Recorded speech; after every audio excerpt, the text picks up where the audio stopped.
ಸಮಾಂತರ ಚತುರ್ಭುಜದ ಗುಣಲಕ್ಷಣಗಳನ್ನು ಬಳಸಿಕೊಂಡು ಎಕ್ಸ್ ಮತ್ತು ವೈ ಜೆಡ್ಗಳ ಬೆಲೆಯನ್ನು ಕಂಡುಹಿಡಿಯಿರಿ ಅನ್ನುವಂಥದ್ದು ಪ್ರಶ್ನೆ ಇದೆ. ಈ ಒಂದು ಚಿತ್ರವನ್ನು ಗಮನಿಸಿದಾಗ ಈ ಒಂದು ಚಿತ್ರದ ಪ್ರತಿಯೊಂದು ಭಾವ ಕೂಡ ಸಮನಾಗಿದ್ದಾವೆ. ಇದು ಲಂಬವಾಗಿ ಛೇದಿಸ್ತಾ ಇದೆ. ಎರಡು ಕರ್ಣಗಳು ಲಂಬವಾಗಿ ಛೇದಿಸ್ತಾ ಇದ್ದಾವೆ.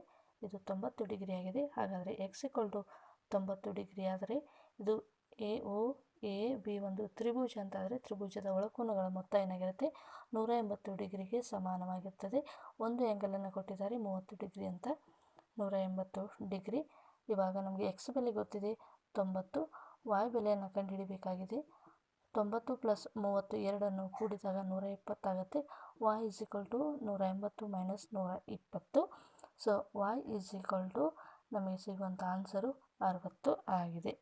y = 60 ಅಂತಾದರೆ z ಕೂಡ 60 ಡಿಗ್ರಿ ಆಗಿರುತ್ತೆ. ಯಾಕಂದರೆ ಎರಡು ಕೂಡ ಪರ್ಯಾಯ ಕೋನಗಳು. ಆ್ಯಂಗಲ್ Z ಮತ್ತು ಆ್ಯಂಗಲ್ Y ಎರಡು ಕೂಡ ಪರ್ಯಾಯ ಕೋನ.